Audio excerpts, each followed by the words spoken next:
There we go. Okay, so the screen says meeting number 3, but this is obviously meeting number 2. We just accelerated your program.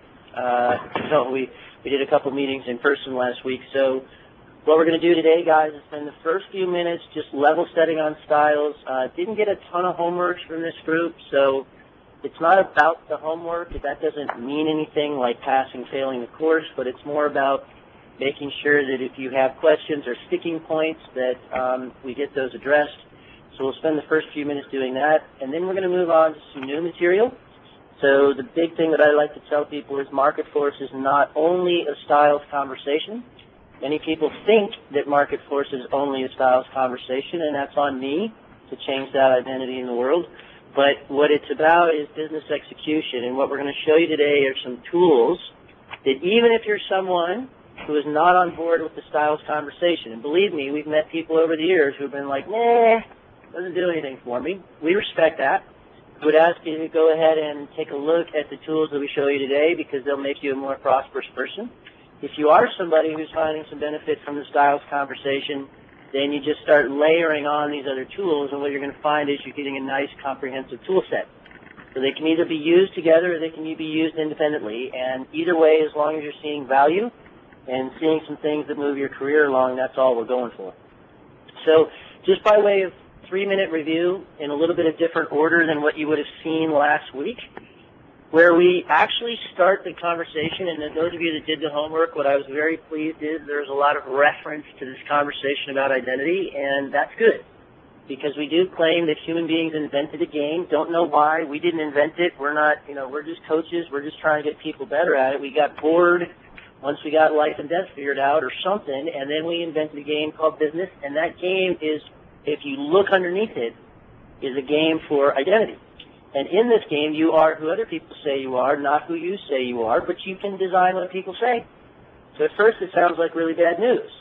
But once you get some acceptance around it, what you realize is it's a really fun game, and your job is to go out into the world with an idea of the identity you want to build so that you can build relationships with people based on the identity you want, so you can put your value proposition on the table and get more people to choose whether or not to participate with you.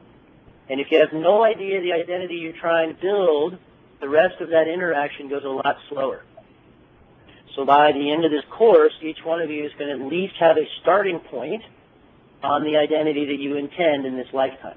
Once you get out there in the game, what you realize is there's some rules, just like any game. And 2 most important rules on here is, number 1, your identity is up to you. No more excuses. No more, if only that person would, then I could. Bullshit. Your identity is always under your control. Number 2 is you can go out into the world with a perspective that most people do not have. Most people have the perspective that, okay, I got to go out and work on my identity, and it's all about me. And you can change the game, and you can be somebody who's out there working on, well, how do I help someone else grow their identity? Because this is such an awesome game, you guys. Tennis is a game where if I win, you have to lose, or golf, you have to win, and I have to lose. The game of identity is the only virtuous game on the planet. For me to win, you have to win. For my identity to go up, you have to leave this course going, hey, I got some benefit, and your identity goes up. And it's the same thing for all of you. You go out focused on enhancing other people's identity. That is the quickest, fastest, best way to enhance your own identity. Now, as you get further out there in the game, what you start to realize is, whoa, most of us are playing this game like it's life or death. And this is where we get into the conversation for styles. That the moment your identity is at risk, you lose your mind. You start to think that your life is at stake, and you hit a situation of heading into a very predictable set of behaviors that you and every other human being on this planet was given. And that is to either dictate, migrate, tolerate, or hibernate. And it's no big deal. Kelvin, I love your homework. It's like, at some point, what you understand about this, at first it feels really significant, like, oh, I got to figure this out, and this is really meaningful. Not really. Kind of like the color of your eyes or the color of your hair. It's just, at some point, you got to know, if you're a redhead, you better put on a little extra sunscreen.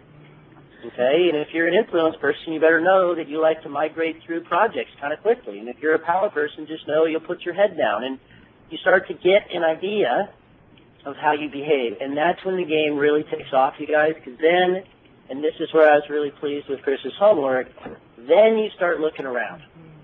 And in that moment, you have such a huge advantage because you're out there in the world, relieved from the pressure of thinking that your identity is a life or death game. I've told you guys, and I've been telling this story because it's real and it's my life. I'm going to find out today whether or not, basically the timeline on how quickly my brother-in-law is going to die. Okay, he's had his latest MRI. He's had brain cancer for 8 years. It's been a blessing that he's lived this long, but it is coming to the end. And my wife and I are just on pins and needles because we are going to hear today basically a projection of, is it, 2 weeks or 2 months? And that's life. And it's over for him. It is game over.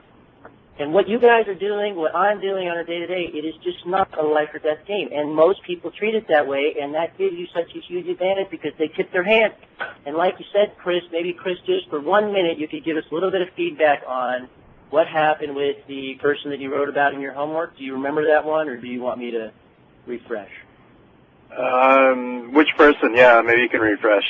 You said as sales reps, we need to adjust our pitch the way we can converse with our clients to meet their styles. Often we talk from our own conversation style, but this can irritate the receiver to the point where they tune us out. I've recently found myself talking to a control but started the conversation like I would to an influence. Do you remember this? Yeah. Go ahead. Just give us the 2 minutes. Yeah. For sure. Yeah, no, it's exactly that. And in that situation, talking to a guy that I was almost like puking on him, and like, hey, look, how you doing? How's business going, and how's the family, and all sorts of things. And he just had no interest. I was lucky that he didn't hang up on me, and then I quickly turned it around and realized that I'm talking to a control. I need to change my pitch, change who I'm talking to. Yeah. Yep. And this is very similar to your colleague Dill was saying that he went to, Dill completed his first deal. Many of you probably know that. I saw the picture of where he was getting his tie cut off by John Arnaldi, which is a great tradition. But, Dill went to a little kind of celebration with his clients after the deal was over.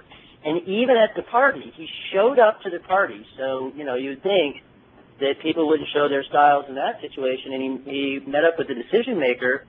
And the first question out of the decision maker's mouth was, so how's business going, Dill? And what's on the horizon for you? And what's next? And Dill just had this experience of like, wow, even at this party, I'm talking to somebody with a confident face. And so for like 15 minutes at this little celebration, the guy was just talking business, talking about, all this confidence-related stuff.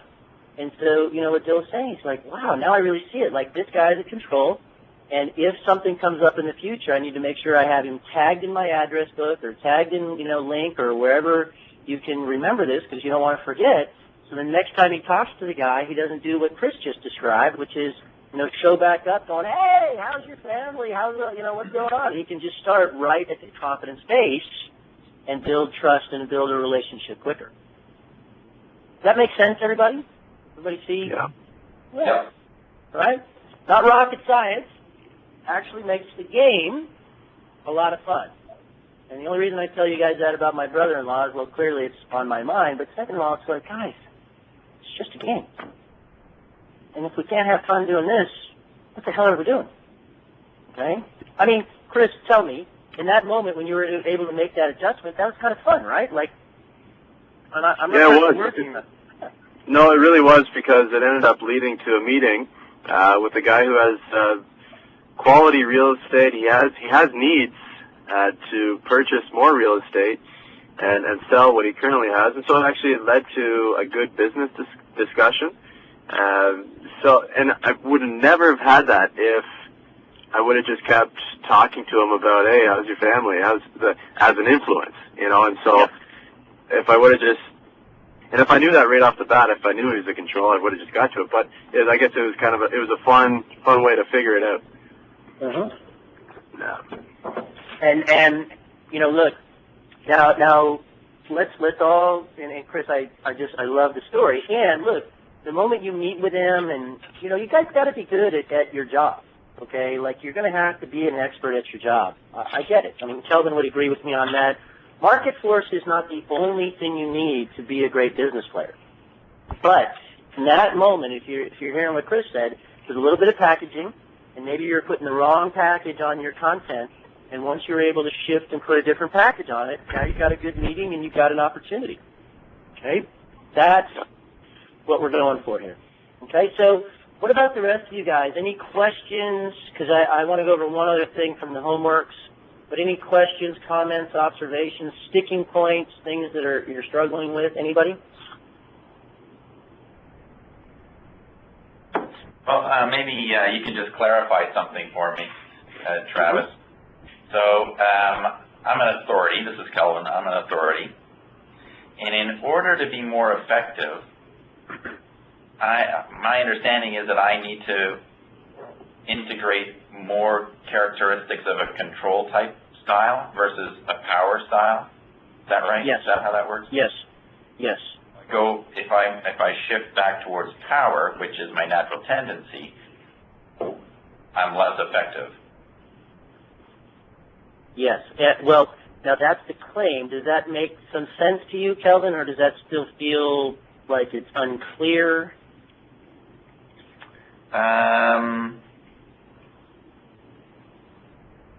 Well, in my sense is that it's the control people that I have the most difficulty with. Yes. So, yes. so not an uncommon outcome. okay. So me shifting towards a more control style is kind of a turnoff to me. Well, I'm stuck there. let's talk about that for a minute, and let's go around. See, think about it from a controls perspective. What's going to be a turnoff for them?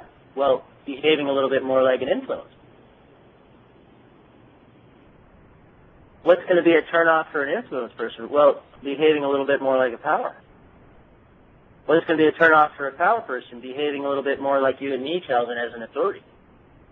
And then for authorities, it's going to be controls. And here's the thing, you guys. The controls tend to be pretty good at what? Well, they tend to be pretty good at making decisions. Like, if you think about it, you may not like all the control people in your life, Kelvin, but you know who they are. You know what they stand for. You know kind of what they're working on. You know where they're trying to take things. Now, you may not agree. I'm not saying you like them. But it's like they're good at going, we're going that direction. Would you agree with that, Kelvin? Yeah. It's not that I don't like control. I have a really hard time communicating with controls. Yeah. And Well, understanding them. Yes, and as I go around, think about this.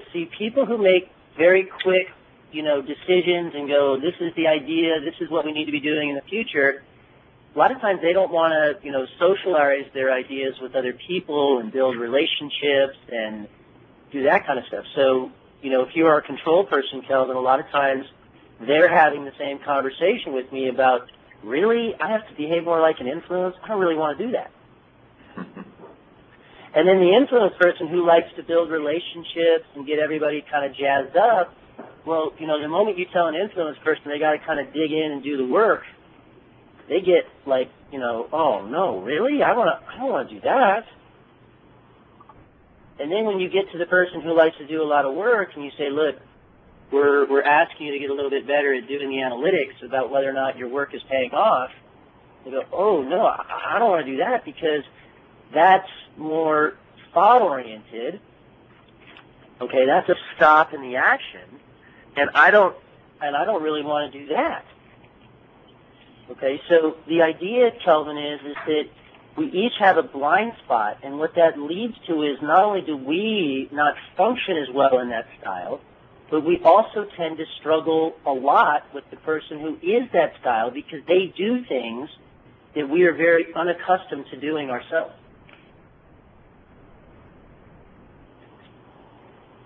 Okay. Yeah, you don't have to say, like you buy it. That's the premise.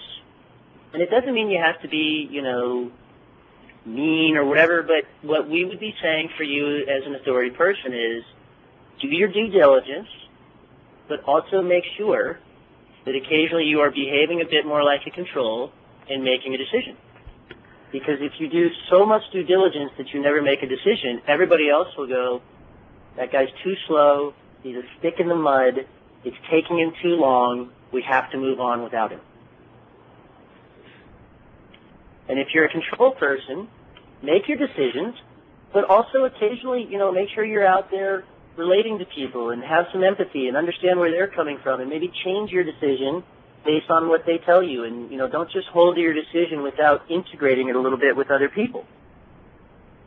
And if you're an influence person, make sure that you apply some discipline and get in there and get some things over the line so that people don't always just see you as flaky. Okay? And if you're a power person, make sure that occasionally you do some analytics to make sure that the hard work you're doing has actually got a return on investment. Because I meet power people all the time who, have this report of I'm on the hamster wheel and I don't know if what I'm doing is actually paying off and I can't believe I don't have more money because I've done all this hard work. Well, it's like you never did the most important things first. You never reviewed and reflected on whether or not you were doing the right stuff. Mm-hmm. So I know it takes a little while, you guys, but the reason we put our little diagrams going clockwise is it's a visual thing. We hope it goes off in your brain, and you can start to almost feel it, that when you are going counterclockwise, chances are you've been triggered and you're behaving like your identity is a life or death situation. And we would actually ask you to rewire your response in that moment. Don't go counterclockwise, because that will satisfy your short-run concern, but over time it will ruin your reputation. Go clockwise, and what you may start noticing is it's improving your reputation and helping you make more money.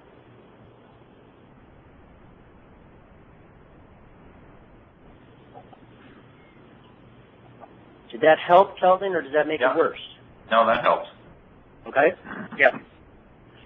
Now, to your point, Kelvin, which two styles do you guys think are the most common two styles that people like to work with? And which two styles do you think are the most common styles that people will say are the hardest to work with? Any guesses, anybody? Influence and power are people you want to work with. Yep. And if you really take a look at this competence versus sincerity thing, it's all shown up right there. And then the two styles that people will most often report as the toughest to work with are either controls or authorities. And case in point, everybody on this call who responded to the homework said that the style that they most like to work with is power. And everybody on this call, like in the ratio, 2/3 of the people said controls were the hardest, and 1/3 said authorities were the hardest. And if you just look at the basics here, the basic premise, competence-based people will often get the reputation of, yeah, that guy's really smart, but he's kind of hard to work with. And influence and powers will most often earn the reputation of, I really like that guy. Maybe he's not getting everything done, but I really like him. Okay, so that's just more evidence, if you will, that this competence versus sincerity thing might be one of the top 5 things we give out in the whole course. Okay. Good. Anybody else? Any other questions, comments, observations at this point? All right. Quiet group. I'll take that as move on. All right, you guys, moving on. Turn to session 3 in your workbook. We are moving on. And if you would, switch over to the language conversation in the workbook. We are going to take 20 minutes to show you the easiest thing we give out. It is so simple, but it is not trivial. And if you really internalize this next 20 minutes, even if you're not on board with styles, what you're going to find is that it makes you a more prosperous human being. Right? So we're going to talk about language. I'm going to use language coming out of my mouth to do it. Each one of you is talking to yourself. That is happening in language. Literally, human beings swim in language like this goldfish on the screen swims in water. Goldfish absolutely need water to breathe, and they completely take it for granted. And there is no way that they can actually see that they are surrounded by water until what? Until you pop them out of the water. So for 20 minutes, you guys, we want you to suspend reality. We would ask you to please try to minimize the language inside your head even, and just step out of language, turn around and look at it, so when you jump back in about 20 minutes, you might have a different perspective on what it is and how to utilize it. Okay? So Jason Bailey, question for you. The initial claim about language is that language is a technology. Any instincts, Jason, on why that might be an important claim? If it's an important claim at all, why might it be an important claim in your mind? An important claim in my mind because I think it's, we're always kind of evolving, as people and the way we speak, and if we can get through in more of a clear way by the way we speak, it's almost like we're advancing our own technology. That was awesome. All right. So we are done with the conversation on language. Just internalize what he said. That was really good, Jason. Thank you, sir. Absolutely.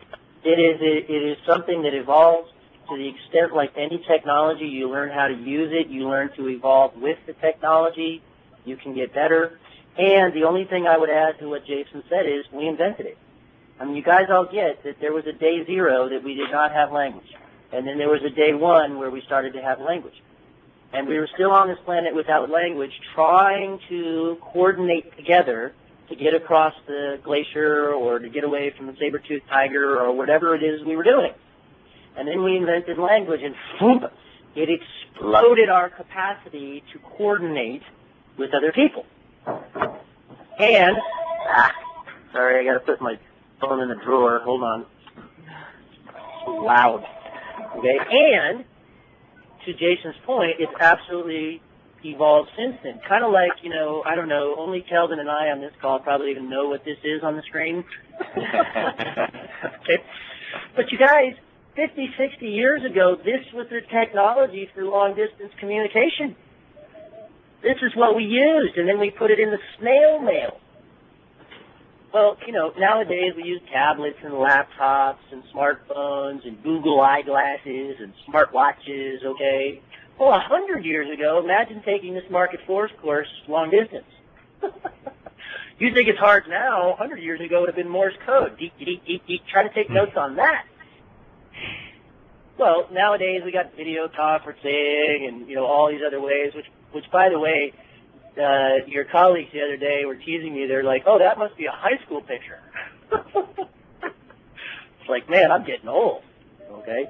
But the point is, those computer technologies are so easily identifiable as things that are evolving, and you have to be able to evolve to be able to keep up and use them.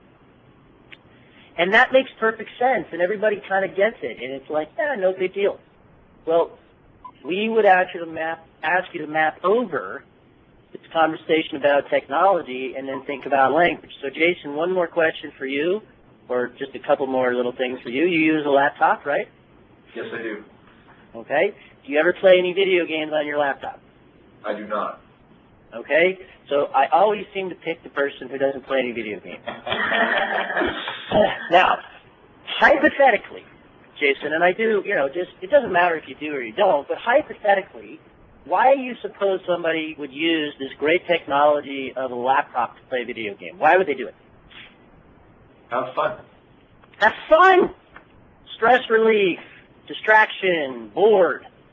Okay? Now, let's say, for example, Jason, if you did play video games and you chose to play, go to old school and play solitaire, that's the other thing. People look at my example of a video game, they're like, solitaire, really? But if you were to play 100 games of solitaire in a row, Jason, and you won all 100, would you then open up, your bank account online and expect to see more money? No. Thank God. Okay? I don't know what I'm going to do when somebody ever answers that with a yes. Okay? Now, you also use your laptop to generate proposals and do reports and put things together for clients, right? Yes. Now, assuming you do those well, you would expect to find more money in your bank account, right? Absolutely. Okay. Guys, what if language is like your computer? What if it's this incredible technology that we invented, but it came with multiple uses, and most people have them collapsed, and I can walk in and sit down with a team, and in 1 hour, I can tell you with some level of certainty, within a range, how prosperous the people are, because I can listen to the type of language that they're using. And so will you be able to do that? And the first thing that you'll be able to do is make sure you're using the right type of language at the right time. The problem happens when people use the wrong type of language in the wrong situation, and it doesn't move the ball. And that's what you're looking at on your very simple, diagram in the workbook. Everybody on this call is aiming to be more prosperous. Prosperity is a surplus of wealth and wisdom. The only way to produce prosperity is in its definition, is to produce a surplus. If you're somebody who's breaking even, by definition, that's not prosperity, that's break even. And the only way to produce breakthrough or high-level performance is to produce more accomplishment in the same amount of time. Nobody on this call has 25 hours in a day. Sorry, it's never going to happen. You're going to have to get more done in less time in order to create a surplus of wealth and wisdom. And the only way you're going to do that is to get better at collaborating with other people. Just like Chris did in that moment. He was able to true up his behavior so that he could get on the wavelength with a control person so that he could move forward with accomplishment, growth, and prosperity. And the only way that's going to happen is in language. That's it. That's the technology we invented. And if you don't believe me, draw a horizontal line between coordination of action and language, and above the line, write down all other social creatures. Every other social creature on this planet is in the same game of coordinating action to produce accomplishment, growth, and prosperity. Now, they're in a survival game. They didn't invent the game of identity, but still they're out there looking to coordinate to produce accomplishment, growth, and prosperity. And if you walk outside and look at bees and ants, they are in the coordination of action game. And if you watch a group of ants, they are incredibly effective at coordination of action. Why? Because they are a one-trick technology. The technology that ants use to coordinate action is something called trophallaxis, and it's something in their body chemicals. It's like a smell, and all that chemical does is figure out, are you the queen or are you another worker ant? Oh, you're another worker ant, then let's line up and carry the lettuce across the sidewalk. Boom. That's it. And even if you were to step on that line of ants, yeah, they would scatter for about 5 seconds, and then they would just go right back to coordinating action. They have a one-trick technology. What you would never see if you stepped on that line of ants is a bunch of them pulling over to the side going, hey, I don't like how things are going around here. They do not have that capability inside that technology. And that makes them better at coordinating action than human beings when they're right next to each other and when it comes to, the little thing that they're doing, which is coordinating action to produce accomplishment, growth, and prosperity as measured by an anthill. We invented language, and language is this huge sociological advantage. I mean, you guys are looking at my computer screen. We're in at least 3 different cities around the world. And we're on the phone, and we're able to be remote, and we're able to coordinate action. Other species can't do that. If ants aren't right next to each other, they cannot coordinate the action. But the advantage of this technology is only if you understand that there are 2 types of language. And again, most people have them collapsed. And as we go through this, guys, what I want to make very clear is we are not saying that one is always better than the other. A lot of people accuse us of that. All we are saying is they are very different. And to drive home the point using the analogy or metaphor or whatever it was that we went through with Jason, see, next to judgmental language, write down language or no action. This is the type of language that is like playing a video game. You use this kind of language when you're bored. You use this kind of language for fun. You use it to build relationships. You use it to just hang out. You use it for stress relief. You do it for all these great things, none of which are action. And then there is performative language, which, of course, is language for action, which is like using your laptop to generate a proposal or to do something for a client and move the ball. Now, you don't have a lot of room on your page there, but you've got what I think is enough room to somewhere write down this little table, because this is the takeaway. What we want to show you is how to identify each type of language,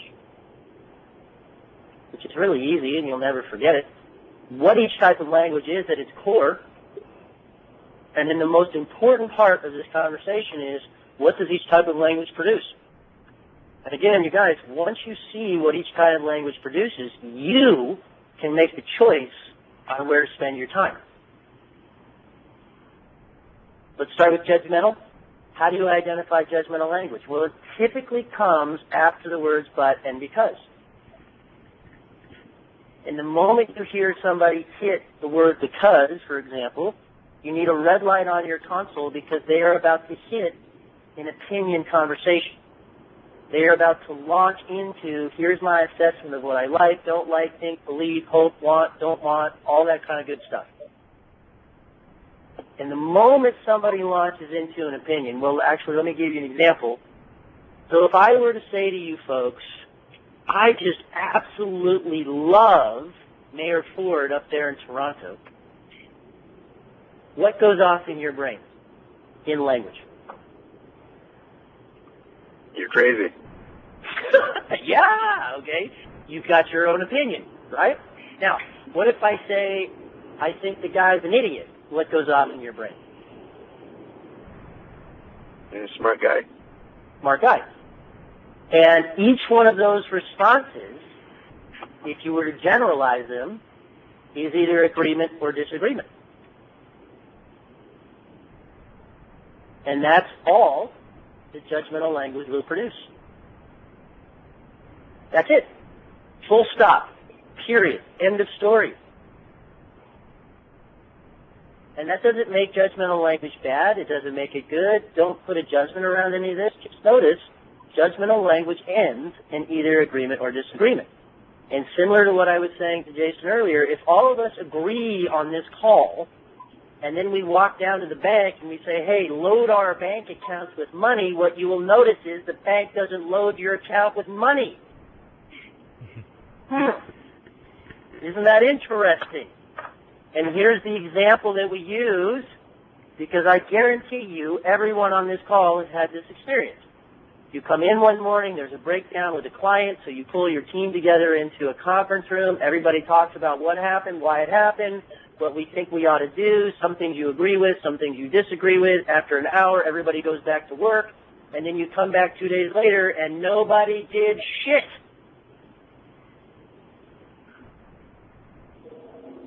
Well, wait a minute. Didn't we all agree? And we're talking about smart, ambitious, committed, intelligent people who used the technology of language to reach an agreement and then did nothing that was action-based. Is everybody with me so far? Question. Anybody not had a meeting like that? We call those deja vu meetings. Anybody not had a deja vu meeting? Okay. Let's see. Brittany, could you stand up for me? Sure. Kelvin, did you stand up? I'm standing. Awesome. You can sit down. Thank you very much. See, anybody, tell me what just happened. You asked Brittany to stand up and she stood up. I mean, you said you can sit down and she sat down. I listened and agreed with your comments. Well, actually, I would actually challenge you on that. I don't think you may not have. Maybe in your mind you're like, oh shit, what's he going to say? And all this talk about ants and bees, this is ridiculous, when's this meeting going to be over? All these judgments flying around in your head, and then all of a sudden I moved to the right side of this map. I called out your identity in the world, Brittany, and I directed some performative language your direction, which underneath performative, we have 4 performatives written there, Brittany. A declaration, a promise, a request, an assertion. Without us even going through them, which one of the 4 did I use? Sorry, what are they? I don't have them in front of me. Oh, a request. A request. And even though in your brain you may have been saying all of these judgments about me, this course, why am I here, what's going on, or even if it was like, hey, this is really great, I'm loving this, the moment I moved to performative language, your body went into action, didn't it? Mm-hmm. Isn't that interesting?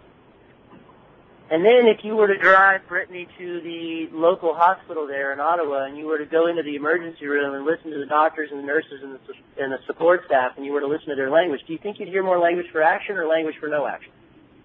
Language for action. And then if you were to drive to the airport and listen to the air traffic controller talk to the pilots, and the pilots talk to the air traffic controller, assuming that they're not asleep, okay, which is in the U.S. anyway, every year there's somebody who's asleep, which is scary. But assuming they're not asleep, do you think you're going to hear more language for action or language for no action? Language for action. And why is that, Brittany? Because they are dictating where the planes must fly and go, and they are providing them with the right coordinates in order to get the plane safely back on the ground or where it needs to be. Yeah, and if they don't do it safely, what's going to happen? There could be a severe crash or something negative could happen. Yeah. People could die. Mm-hmm. Huh. So when you put people in a situation where there is everything in the world at stake, they use more performative language. What can we learn from that? So you guys, the game that we're playing, this game of identity, not a life or death game. Hopefully that's been established well enough at this point in our conversations. It's not life or death. You ain't going to die. But if we're looking for every conceivable advantage that we can have over our competitors, why wouldn't we use more language for action between 8 and 5 every day so that we can get more stuff coordinated, produce more accomplishment, growth, and prosperity? And why wouldn't we save the judgmental language for lunch and after hours? Huh. And the good news about this, you guys, is there are only 4 things you can do that actually happen when you say them. That's what a performative is. See, the moment I say, Brittany, could you stand up for me, that's actually happening. I'm not just talking about bees and ants anymore. It's like I'm actually performing. I'm doing something with my language. In Spanish, Chinese, Japanese, English, doesn't matter. There are only 4 things you can do with your mouth that actually happen when you say them. Number 1 is a declaration. A declaration is a promise to the future. So when Kelvin, however long ago, said, we're going to move and we're going to go to open plan, that's a declaration. That is a promise to the future.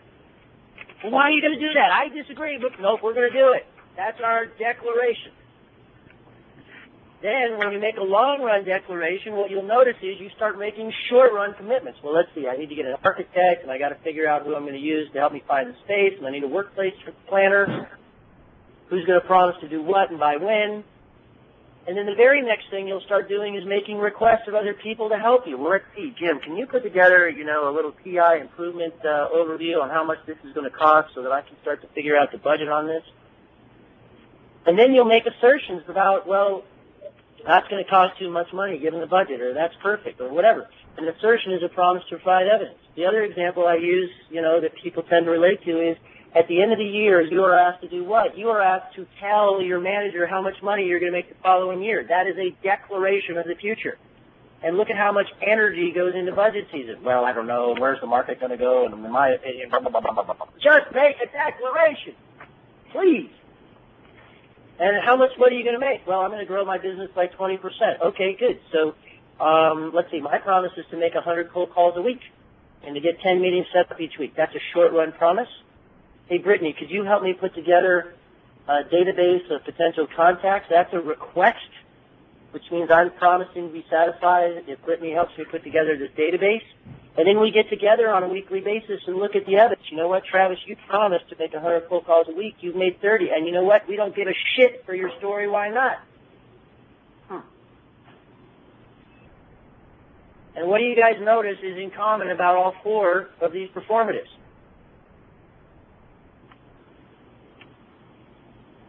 They're all promises? Yeah. And what's the hardest thing, Brittany, to get people to do in a game of business? Keep a promise? No. Yeah. And even before they keep it, they got to make one. Everybody can tell you they don't like how things are going. Everybody, everybody's got an opinion. And why is it so hard, Brittany, to get people to make a promise? Because people struggle with commitment and time management and accountability. Yeah. And we just filled in the right side of this map. Performative language is the only thing you can do with your mouth that actually happens when you say it, which means that it is a form of making a promise. And the moment you make a promise, yeah, we're going to hold you to it.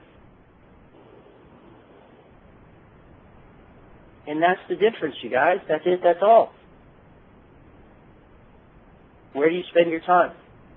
And the interesting thing about this, when you really stand back and think about it, when other people make a promise to you and then they don't deliver on their promise, how much do you care about their judgment about why it didn't happen?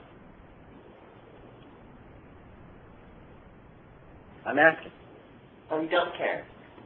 You expect it to be Why do we live in the fantasy that other people are going to care about our judgments?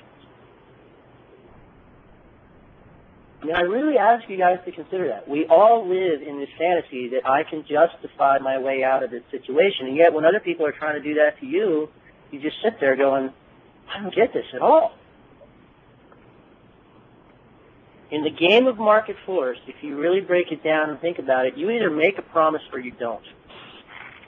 And if you make a promise, you either keep it or you don't. And if you don't keep your promise, you either revoke it or renegotiate it before it's due, or you're considered a criminal. Which means that other people will just absolutely diminish your market force. You know what? I can't trust this person. You know what? They've got no identity with me. You know what? They've got no market force. You know what? They're unreliable. So the goal that we put out there for you and everyone we work with is, from this point forward, shoot for, on a day-to-day basis, having your judgmental to performative ratio be somewhere around 20/80. 20% judgmental. Why? Because it's fun. It's like Jason was saying, sometimes we need a break. Sometimes we need to start a meeting with how's the weather? Hey, how's it going? What's going on? We need to do that kind of stuff. But if we can get up to 80%, what you'll notice is you're getting more done in less time, especially if you work on a team. So most of the time when people really look at this, they find that their day is closer to 50-50 or maybe even 60-40, 60% performative, 40% judgmental. But if you can move from 60-40 to 80-20, that's a 33% increase, which means that meetings that used to take an hour can take 40 minutes. And like I said, you guys, you don't have 25 hours in a day, and no one can ever promise you that. But what you can do is be an upgraded individual and be able to get through things a little quicker than the competition. Making sense, everyone? Questions?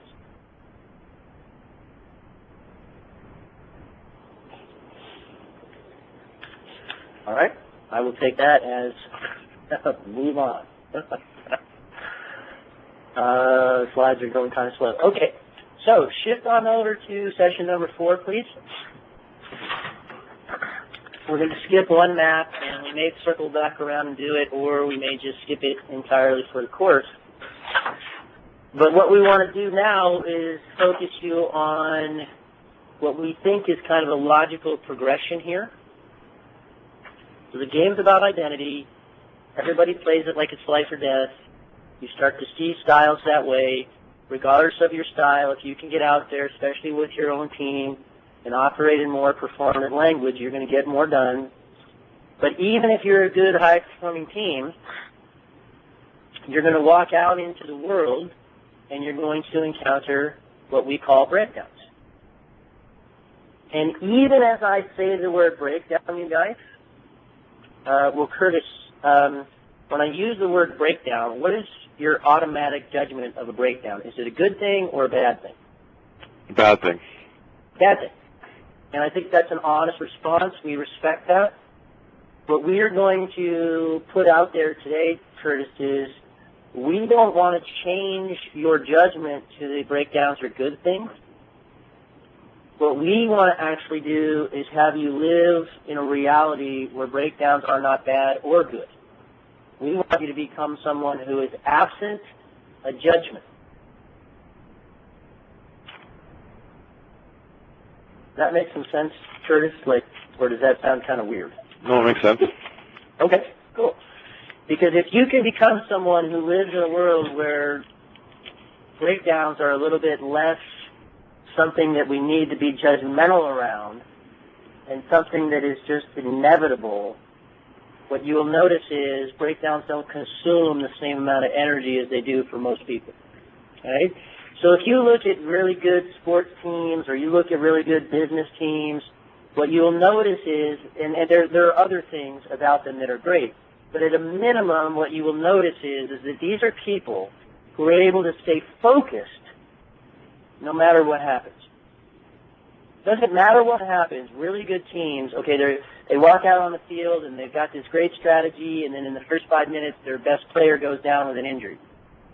But what you will notice that the other people in that team are able to do, if it's a championship team, is they're able to stay focused on the intention, which is to win the game or to win the championship, and that never-ending focus, that never-wavering focus allows them to apply timing, and timing is the ability to take the next most powerful action regardless of the circumstance. And our claim is that in order for people to be able to do that, they have to be able to keep their balance. So this is not a work-life balance conversation. That's an important conversation, but that is not what we were talking about here. We are talking about breakdown recovery, the ability to stand in the face of a world that is constantly throwing breakdowns at you and be able to move through them with less drama and be able to achieve what you intend on this dirt ball hurtling through space. What's interesting is that many of us grew up with people who could throw around cliches. So we had teachers and we had coaches that might use this phrase of, hey, Jim or Jack, keep your balance. But what you will notice about a cliche, you guys, is that it's a trite expression. It's something that has become overly used or commonplace, so it's not very helpful. It's kind of like telling somebody, here's a doorbell, don't ring the doorbell, or here's a green stop sign, or here's a one-way sign with 2 arrows on it. Not very helpful. So instead, what we want to do, you guys, is give you a map. And let's see, who have we not heard from today? Is David on the call? Yeah. Oh, good. There So you go. David, how do you instinctively use a map? What are the 2 things that you instinctively do when you have a map in front of you? Look at the whole picture, and then look at where I am and follow the arrow. Yeah, look at the whole picture. Okay, so I like that. That might be the 3rd thing. So you look at the whole picture, and then I think what I heard you say is then you look at where you are. Yeah. And what else do you need to know? There's one other thing you have to know. The destination, or where? Yeah, exactly. Well, where are you trying to go? And then what you do is you chart a course to get there. Well, what we've tried to give you on this page on balance, you guys, is an easy map. And look at the 2nd level down on the downward-facing arrow. What you will notice is it says the word judgment. One of the biggest signals, unless it's after hours or you've declared that it's going to be a judgmental conversation, even if that's in your own mind and you're doing it for stress relief, if you're on the field of play and you're in a judgmental conversation, you're on the downward-facing arrow, and presumably you have lost your balance. So that's giving you a way to see where you are. And the reason that we want to do that is so that you can see it sooner that maybe you've lost your balance, and so you can get back on track quicker. This is what I was saying to Curtis is, we're not making a promise here that we're going to make breakdowns go away. We're actually trying to change your relationship to breakdowns. And to start us on that path, We're going to launch into looking at the first couple of paragraphs on your page, but before we do that, we're going to hear from a great American philosopher. So we're going to go real high level on you guys. Do all of you know who this great American philosopher is named Mike Tyson? Yeah. Come on, not even a chuckle. Jesus Christ. Oh, he's clearly not a great American philosopher. He's not even a great American. He's a criminal. Okay, he just happened to be a good fighter. But he did say something when he was the heavyweight champion of the world that was pretty intriguing, which is everyone has a great strategy until they get punched in the face. And if you think about it, you guys, you came in this morning with a great strategy for what you were going to do today on your Friday here, what you're going to crank out. You had a nice little plan, and then boom! You had that email from the client you can't stand, or boom, your alarm clock didn't go off on time, or there was a big accident on the freeway and you were late, and boom, breakdown, breakdown, breakdown. And this map is designed to give you a mechanism in your mind for how to behave when the breakdowns hit. So first paragraph, you guys, what it says here in the first sentence, we claim is now a statement of fact, and we're hoping that you see it the same way. Projects are started to appropriate or earn market force by accomplishing a particular future.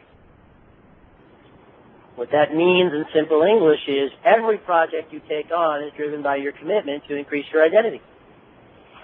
That's our claim from minute one when we meet people, is start to look around and notice that every project that you and everyone is taking on is driven by a commitment you have and they have to increase identity, including projects in your personal life. Okay, I've told you guys I'm married, I got 4 kids, I travel a lot, so I lose a lot of identity with my kids when I'm gone for, weeks at a time. So sometimes when I come home, I'll make a declaration, my wife and I will, to the family, hey, we're going to do something fun this Saturday, like go to the park and have a picnic. If we're all honest about it, I'm doing that out of love for my family, clearly, but I'm also doing it to drive my identity back up with my children.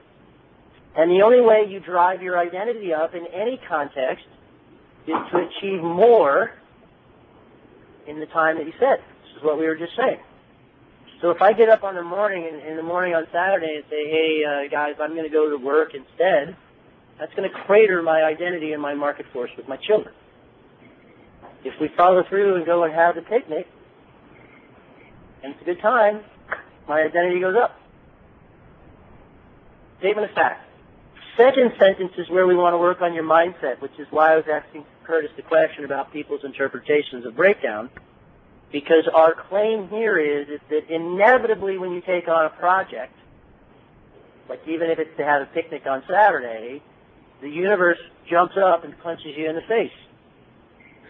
So you wake up in the morning on Saturday and it's raining, or Ruby has an ear infection, or Robert doesn't want to go, or whatever.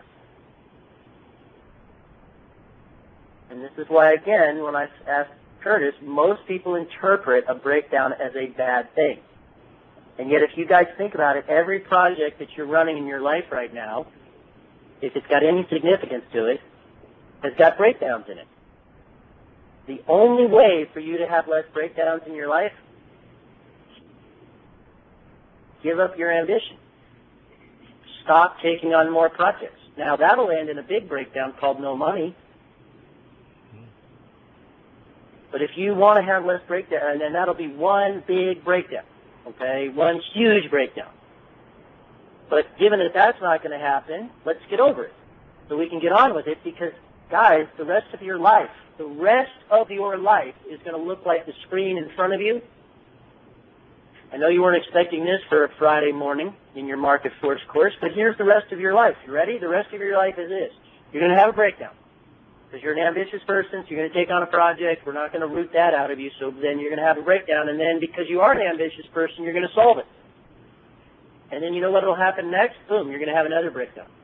And then you'll figure out another solution. And then it'll be breakdown, solution, breakdown, solution, breakdown, solution, breakdown, solution, breakdown, solution, and then you'll die. Lovely. Yeah, we call this a market force pep talk, by the way. But if you really stop and think about it, that is your life. And I meet a lot of people, you guys, who are waiting for the breakdowns to stop in order to get on with their lives. And it never happens. And it's a weird way to think about life if you really stop and think about it. Life is breakdown, solution, and then you die. Let's get over it so we can get on with it. And getting on with it means really looking at what a breakdown is. And in an effective community or in an effective person, a breakdown is not a problem. We would request that you guys write down our definition of a problem because it's an interesting one to ponder. A problem is a person's story about his or her inability to perform on a project.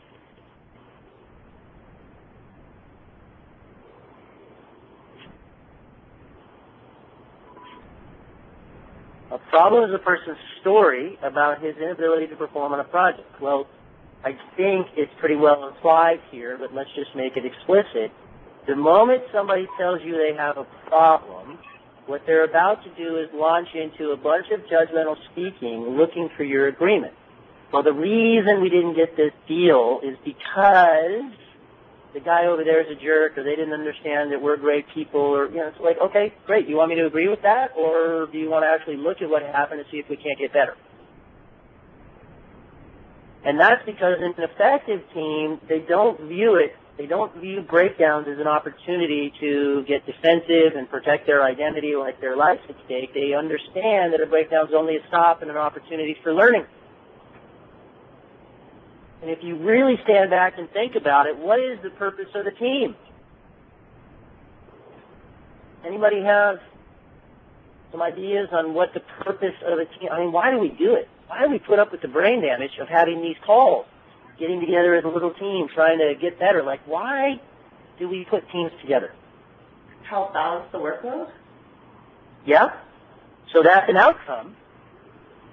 If we can do this underlying skill, Brittany, what do we need to be able to do together in order to balance out the workload, get more done? It's, 2 + 2 = 5, which is the outcome. But what's the skill that the team has to be able to do together? Trust each other? Well, and trust even is going to be a consequence of this particular skill. Communicate. Communicate for what purpose, Kelvin? Again, not trying to be difficult here, guys, but what will the communication, if we do it well, what will it lead to? Performative. Collaboration, cooperation. Yeah. And now look, this is just our language. Maybe you guys like something else a little better, but our claim is the skill of a high-functioning team is they're able to learn together. So we learn, to Brittany's point, who's better at what so that we can balance out the workload. Then we communicate and collaborate so we can get more done. But if we don't know and we can't figure out how to learn together, our claim is that you don't have a team and you won't make it. Is everybody with me on that, or does that feel different than what does anybody disagree? Let's put it that way. Okay, so you're at least willing to ride with me for a minute on that. So let me ask you guys this question. Did Andrew make it or no Andrew? No Andrew. Okay. So Chris, swing it back to you. Chris, in your own career, what do you feel like you've learned the most from? What you've done really, really well, or what maybe didn't turn out so well? What did you learn more from? I've probably learned more when I make the mistakes or when I have more of a breakdown. So when it doesn't go well. Now, guys, look, I know some of these are leading questions. I hope nobody feels like I'm pushing it a certain direction, but my experience is 95% of the people that I ask that question to say exactly what Chris said. And this is where we just want you to really take a look at even what we've talked about for the last 10 minutes.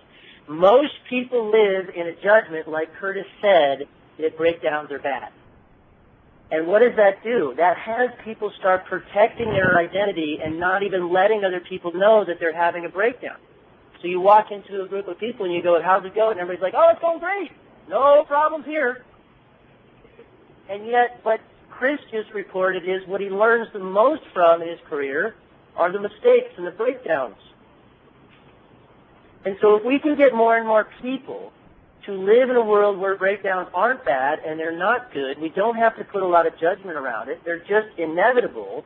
What we might be able to do is get a group of people who can actually work through more breakdowns. What you find is, in my line of work, that one of the biggest fallacies that you encounter, hear me out on this, you guys, most people believe that good teams don't have that many breakdowns. Oh, they're really lucky. You know, they had it good. They rode the market. They clearly, they got along so well that that's why they made a lot of money. You know what I say to that? Bullshit. My experience of really, really good teams, and I've had the good fortune of being on a couple and coaching a lot. And you know what I have found is, they have more breakdowns. And they have a capability and a skill to work through those breakdowns quicker than the competition. And that enables them to achieve more success. And once you have that mentality, life is breakdown, solution, then you die. Let's at least have some new breakdowns. Come on, guys, what's the next breakdown? Boom. All right, there's a breakdown. Let's solve it. Boom, let's get to the next one. Let's go. What you'll notice is that team has a way of playing where there's just a lot less drama. There are a lot less issues. They're just handling what they need to handle, and they're moving on to the next breakdown. And once that happens, you can install the mechanism. When you get the mindset, you can get the tool. And here's the tool. The tool is this. And this is so ridiculously simple, but it's confidence versus sincerity is one of the key takeaways of this course. As is understanding that the game of business is about identity, this is the third key takeaway of this course. If you have tuned out at all, give me 5 minutes. Because this is something that can really change how you play in the game of business. What it says in your workbook is the source or the cause of all breakdowns is intention. If you have no intention, you will have no breakdowns. If you're having no breakdowns, it's because you have no intention. In Australia, they call this no worries, mate. The source or the cause of every breakdown in your life is your intention. Does that make sense to folks? A little bit? Well, I think that's a bit of a stretch. I think that, you may have an intention, but other outside forces come in and then impact you and produce a breakdown. I think Absolutely. If you have intention, you can overcome that breakdown, but you're still going to have breakdowns. Exactly. Okay, and what I love about that, Kelvin, is, thanks for saying it out loud and challenging. I mean, let's learn together. See, I agree with you wholeheartedly. But here's the thing is, if you take away the intention, what you notice is that those same things that were causing you frustration and upset and concern go away.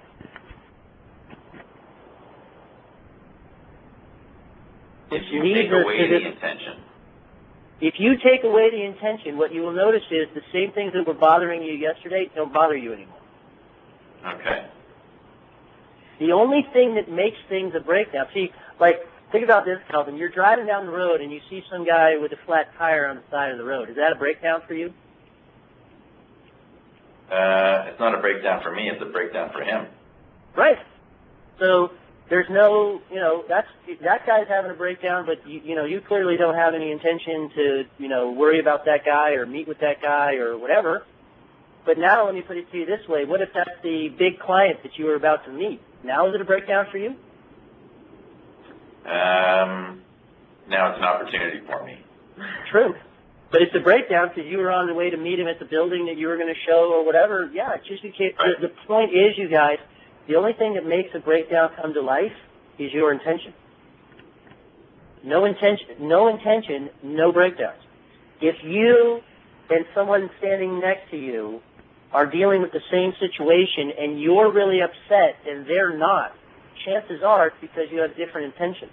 Like if you have an intention for a very high quality product, high service delivery for your client, and the report goes out with a bunch of typos, that's going to be a breakdown for you. If the guy next to you doesn't give a shit and doesn't care about quality, it's not a breakdown for him. Now take this and extrapolate it to this non-work related example. Hear me out for a few minutes. Be skeptical, you guys. So I want you to envision, you guys, that I wake up tomorrow morning in Arizona, because I'm going to be home for a few more days before I travel. Beautiful place to live, beautiful sunsets, sunrises. And I wake up really early only because I couldn't find a different picture, and it's about 20 to 5. Okay, so super early. And then I think to myself, my intention is to have a nice breakfast. So then I go, you know what, I'm going to have cereal, and I'm going to go old school and read the newspaper. So then I hop out of bed and I go to the pantry, and I spend 10 minutes running some analytics because I'm an authority guy trying to figure out what cereal I'm going to have. And I finally make a decision that I'm going to have Frosted Flakes, so I pick the one with the most sugar. I pour the cereal in the bowl. I grab a spoon. I run outside and I get the newspaper. I then put everything on the kitchen table, and I go head for the refrigerator. What's going to happen when I open the refrigerator? No milk. Exactly. And you guys know me well enough, okay? What am I going to say to myself? Fuck. Well played, okay? Okay. Now, look, I've already told you guys, I got a mouth like a trucker, so excuse me on that. But whether you say, oh, shnikey, or oh, darn, or oh, shoot, or whatever, what you want to start paying attention to is that you have a visceral reaction to being thwarted in that moment, represented somehow in language. And whether it's oh shit or oh fudge or oh shnikey, whatever it is, that these moments are the punch to the face. And each punch to the face that you get is an opportunity to either lose your balance and start wasting time or stay on track with what you intended. Now watch me lose my balance in this ridiculous little example. Losing your balance means you hit the downward-facing arrow. So the emotional upset starts. Darn it. I work with all these crazy Colliers people. Can't the guy just have a nice Saturday? This sucks. And then the judgments. Hey, Allison, why are the kids drinking so much milk? Why didn't you pick up the milk? Don't you love me? I don't understand. This is bullshit. And then the recurrent action, which is to pick a fight with my wife at, 4:40 in the morning on a Saturday. And now Saturday's ruined before it ever got started. Now what I know, guys, is that this is a ridiculous non-work related example, but we start here because the fundamentals of the breakdown are exactly the same, and I don't care how many zeros you put next to it. So extrapolate what Kelvin challenged, earlier, and extrapolate, what we were saying about intention causing breakdowns and all that stuff. And here's a quiz. And who cares if you get the right answer? You're not going to die. It's, let's just learn together. 2 questions. And you guys probably will get the right answer, by the way. What is the breakdown in my story?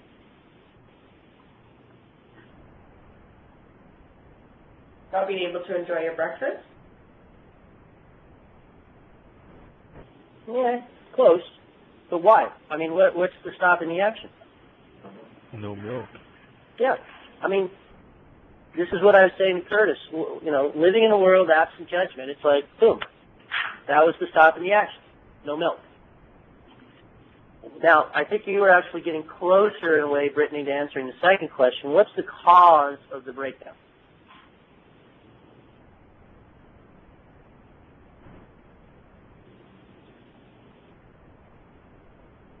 What I said earlier, not being able to enjoy your breakfast and be happy and have your intention be served. And what was my intention? To have a yummy breakfast. Yeah, that's close, but does anybody remember what the intention was?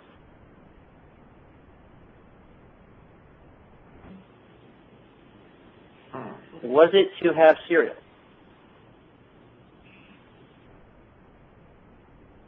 Well, to enjoy a nice weekend at home. Yeah. So was my intention to have cereal or something else?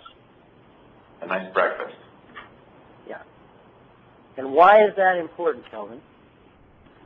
Because you could just say, well, I'll have an omelet instead. Exactly. So, you guys, if I was out in the world, so now I'm going to shift stories on you, but let's say, you found me in the woods running around in a circle, and I was really, really pissed off because I couldn't get out of the woods, what tool would you hand me? The compass. Yeah. Well, intention is a compass. So here's what we would ask you right now. Just stay with me for another minute. Okay, we're gonna put this together. We ask you guys to write this down. In the moment of a breakdown, don't focus on the breakdown.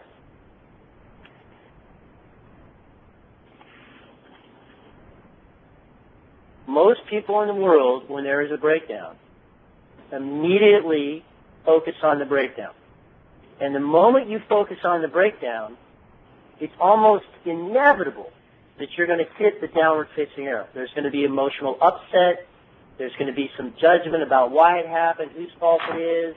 And then if you're not careful, you'll slip into your style, as will everybody else, and then we'll pull apart and everybody will run to their individual corners.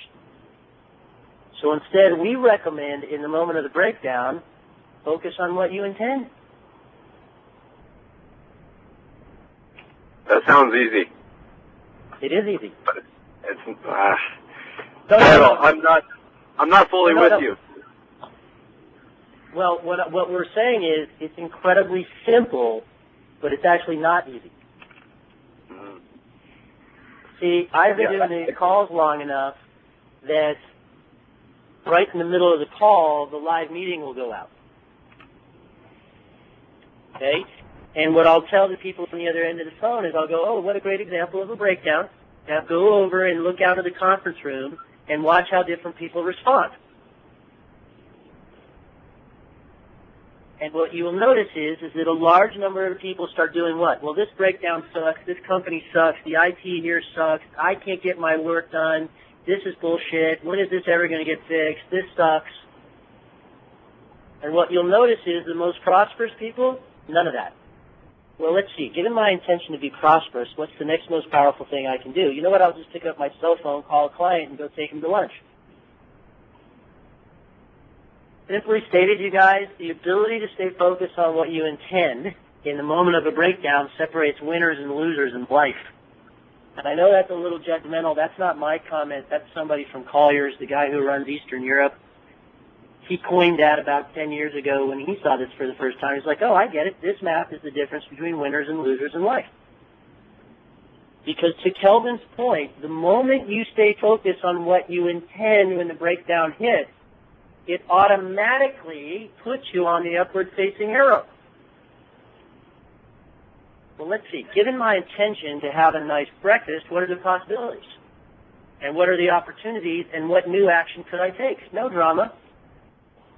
Just given my intention to have a nice breakfast. And you guys all get, going back to Kelvin's challenge earlier, I mean, how Kelvin said it is, and I'm paraphrasing Kelvin, so I'm not trying to put words in your mouth, but essentially what I heard you say is, well, you can have an intention in life, and then you can have unforeseen forces, pop up, and, so how is intention the cause of all breakdown? But do you all get, even from my little story, if I wake up tomorrow morning on a Saturday and I have no intention to have a nice breakfast, I'm going to go all day and never realize that there's no milk in the refrigerator. The only thing that makes breakdowns come to life is the moment you have an intention to have a different future.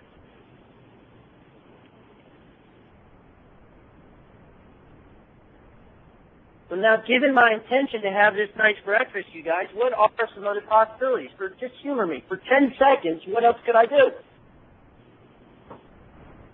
You can go to McDonald's. What else? Make eggs or make pancakes or just make a different breakfast. What else? Go back to bed. Yep, change my intention. You know what? I need a little extra sleep. I'm going to change my intention from having a nice breakfast to catching up on sleep. What else? Play solitaire. Okay. That's awesome because nobody's ever said that before, so thank you. That's a new one. Go and buy some milk. I could go buy some... guys, look. I could go buy some milk. A lot of people like to add jackass to that, given my, follow-up with my wife. I could go across the street and borrow some milk. I could pour something else on the cereal. I could make an omelet. I could go buy a cow.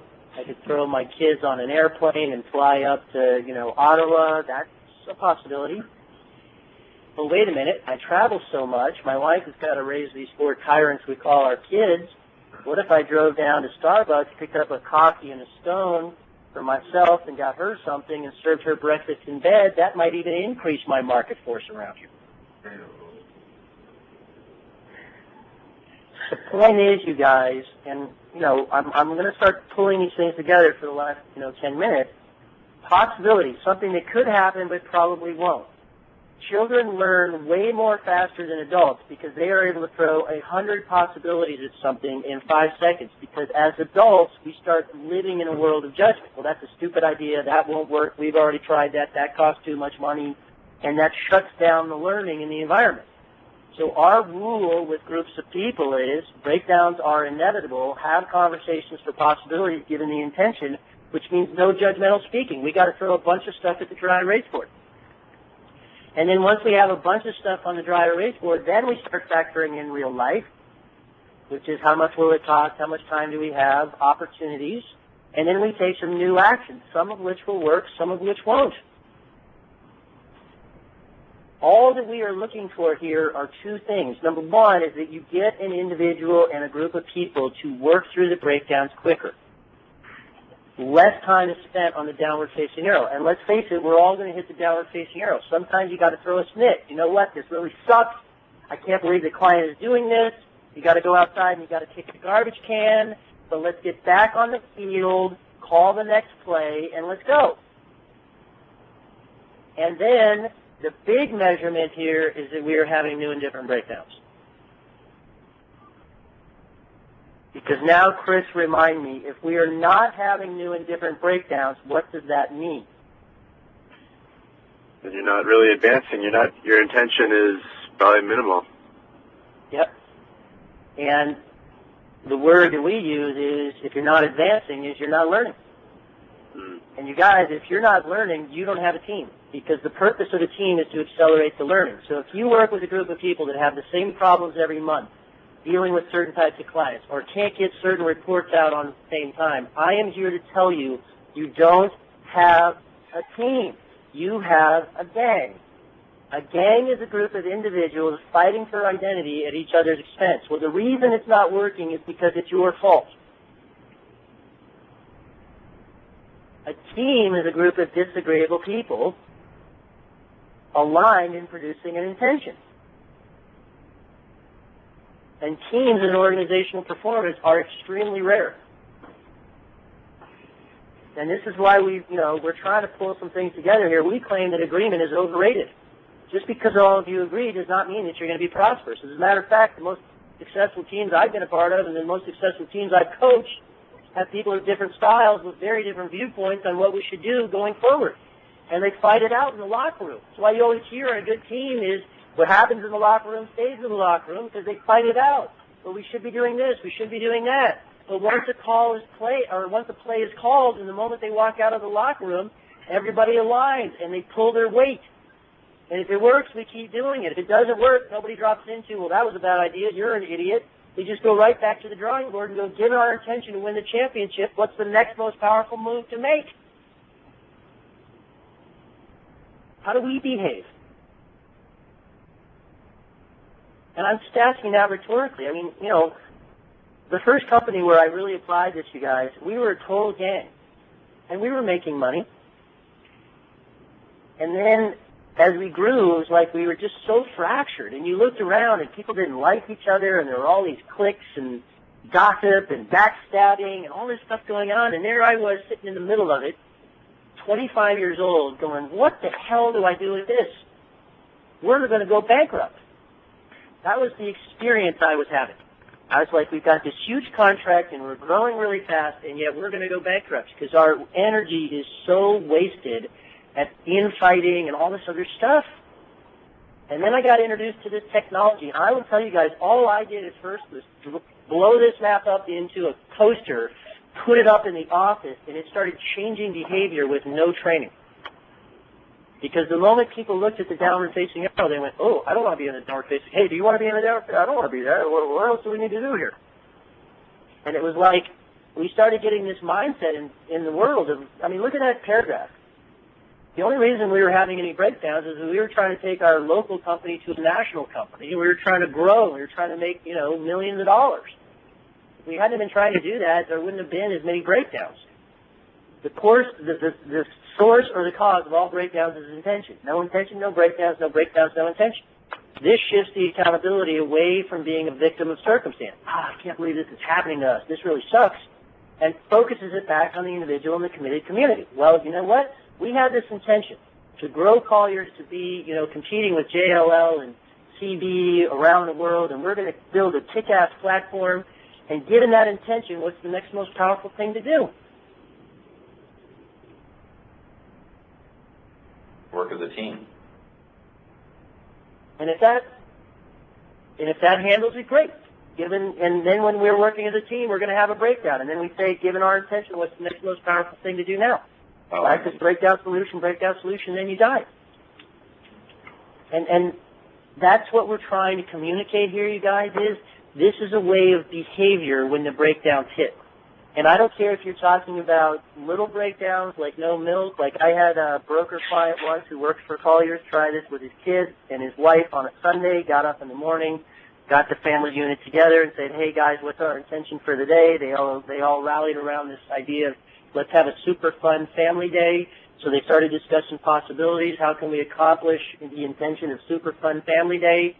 They decided to go on a hike. They jump in the car. They drive for 2 hours. They get to the mountain. They get out of the car, and little Johnny doesn't have his shoes. And my client said, I just watched my whole family melt down. Mom, I thought you. No, Johnny, I told you to get. He said, whoa, guys, time out. What was our intention? Super fun family day. Well, what else did we do? Well, there's a lake 2 miles back. Great, let's go swimming instead. What he reported is that it saved Sunday. That same guy who really obviously bought into this material, he used it in a multi-million-dollar transaction. He had a control client just like Chris, and at the beginning of the project, he talked to the guy about what his intention was, which hopefully you're doing with your clients, like why are they moving, why are they selling, what's the business reason, what's their personal reason on why they're moving or selling or whatever, and he got really clear about their intentions.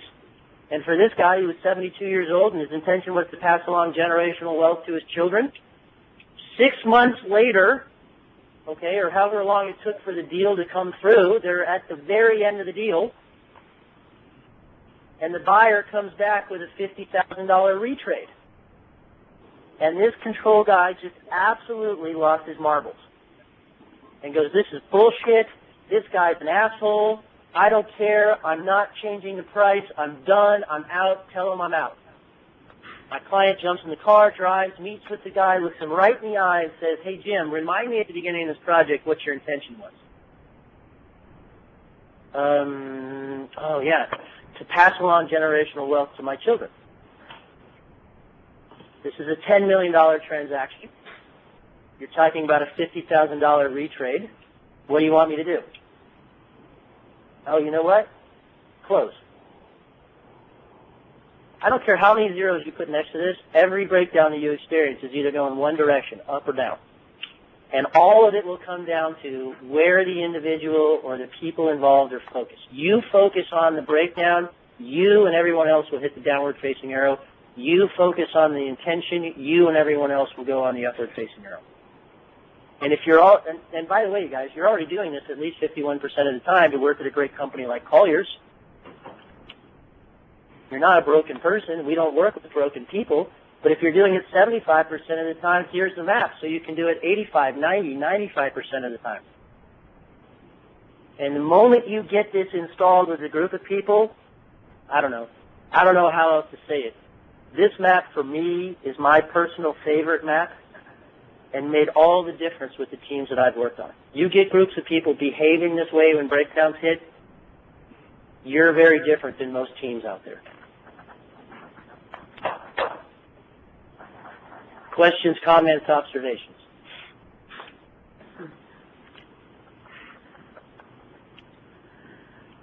My only comment is I still have a hard time just mentally thinking that a breakdown is not a bad thing. I think of a breakdown the same way that you kind of started this with, Curtis, is that it sounds bad. And in our world, as in a sales industry, the deal doesn't come together. You're pissed off. It's a bad thing, And I personally think it's the intention that's just our driver is that gets us over it.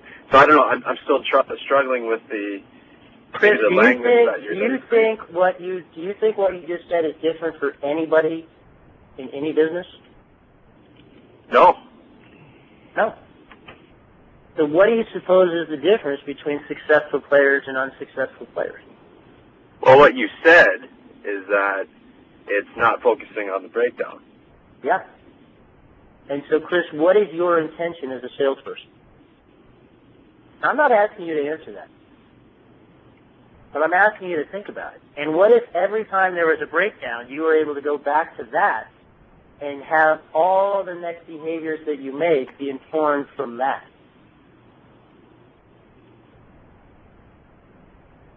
Would that start reducing the time that you spend on the downward-facing arrow? See, if you think about this, you guys, last example, if anybody has to go, okay, go. But I like that people are challenging the models. I like it. I'm asking you to think for yourself.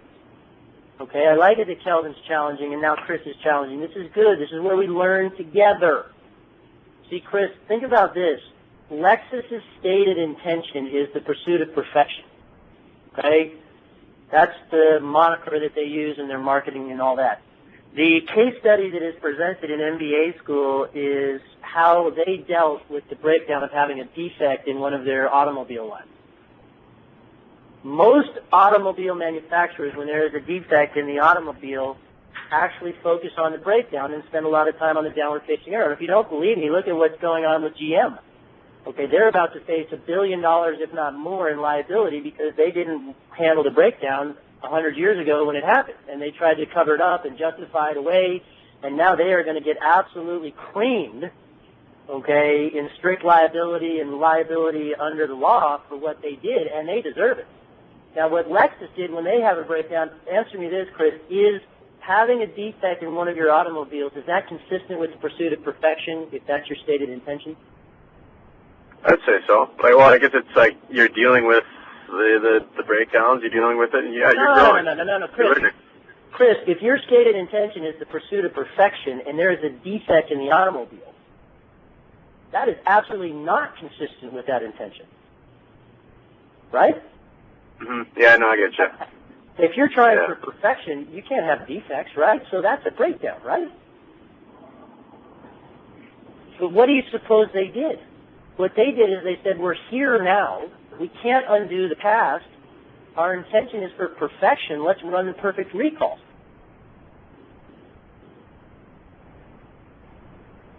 Do you see the difference there? Like, no matter what happens at Lexus, they don't lose connection. And I've never worked with Lexus.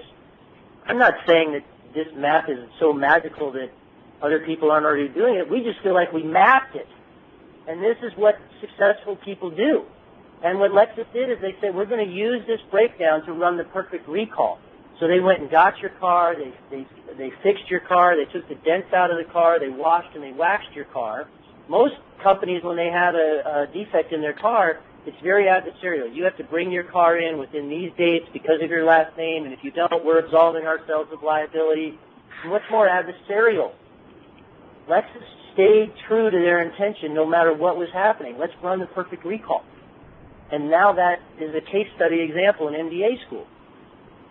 Winners never lose sight of their intention, Chris. It is that simple. It's just not trivial.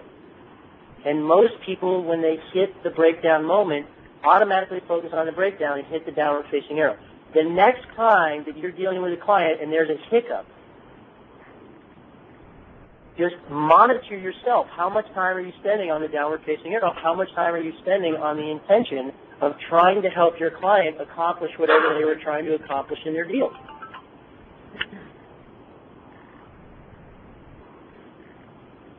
Is that helping or is that making it worse? And you can say it's making it worse, by the way. No, it's not making it worse. It's kind of, it's what, you've already stated that kind of to a certain extent. Yeah, no, it's just my own. It's just a mental change, I guess, or you're thinking of and more thinking of it knowingly, I guess, or like instead of always just thinking of, okay, this is another breakdown or another deal that's either not coming together, and thinking of it that way instead of thinking of what the actual intention was. Yeah. Yeah. Exactly. So you can either let the breakdown defeat you, or you can come up with other ways to achieve your intention.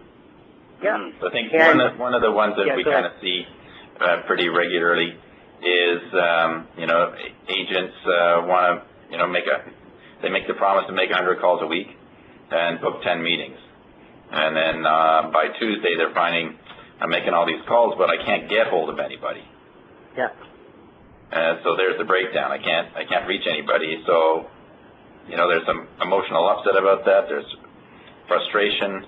The judgment is cold calling doesn't work, and the reaction is inaction. Yeah.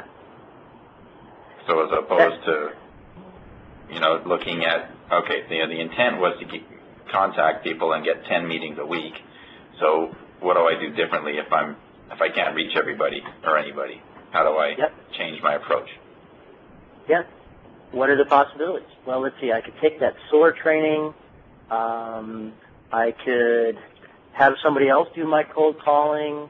I could give up cold calling altogether and just go knock on doors.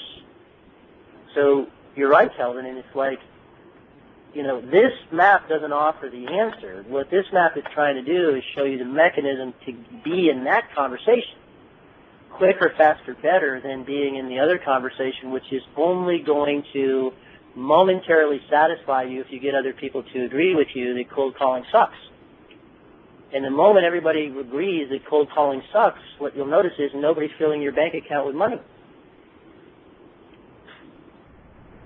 The only people who are getting their bank accounts filled with money are the people who are figuring out possibilities to get in touch with more people to make more meetings. So, Kelvin, now I love that example. I'm going to steal it and give you no credit. Travis, I have one more question for you. Sure. Is there certain style types that deal with breakdowns better than other style types? Because I know myself, I tend to see red, and I go right for anger, and I know other people tend to deal with it differently. Is there, are authorities deal with breakdowns better than, say, controls or powers, or... Well, it's such a great question, and the short answer to that question is no. Okay. And then there are two things for you to consider on that. One is that even what looks like a breakdown is going to be different for different styles. Right, okay. Okay, so not, generally speaking, the biggest breakdown for controls is other people's incompetence. Like that's their moment of real serious frustration.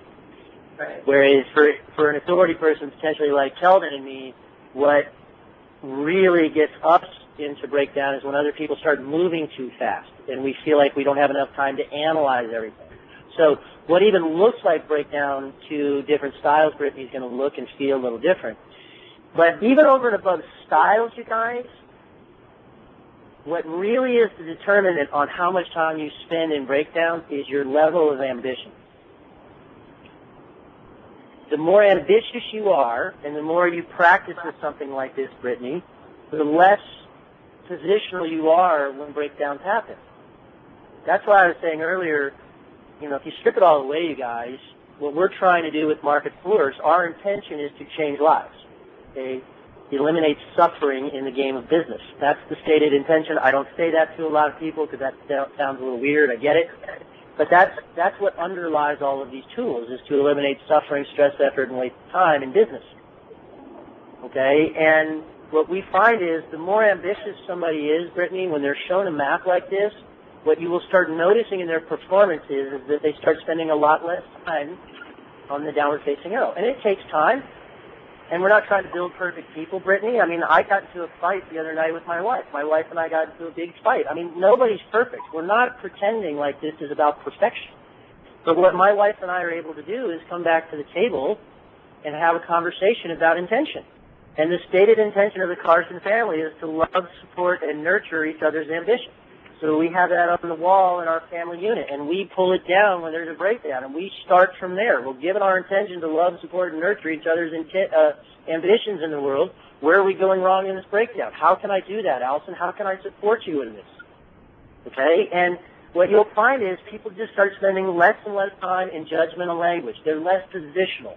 I mean, quite frankly, you guys, who gives a shit about your opinion? I mean, we all sit in the stands and watch sports games, and our opinions make no difference to the outcome. It's the people on the field who are coordinating the action in performative language who are making all the prosperity. So in the game of business, get out of the stands, put on your uniform, get on the field, and call some plays. And the moment you start calling plays, you're going to have breakdowns. And the less time you spend lamenting and justifying and defending yourself, and the more time you spend in possibilities, the quicker we're going to go. And that, to us, Brittany, is a direct correlation to how ambitious you are. I spend very little time, you guys, with judgmental people. I really just don't care anymore. I don't even watch the news, because they're not playing the news. They're just giving us their opinions. Jesus, really? Do you really care that much? Or would you rather be prosperous? I choose prosperity.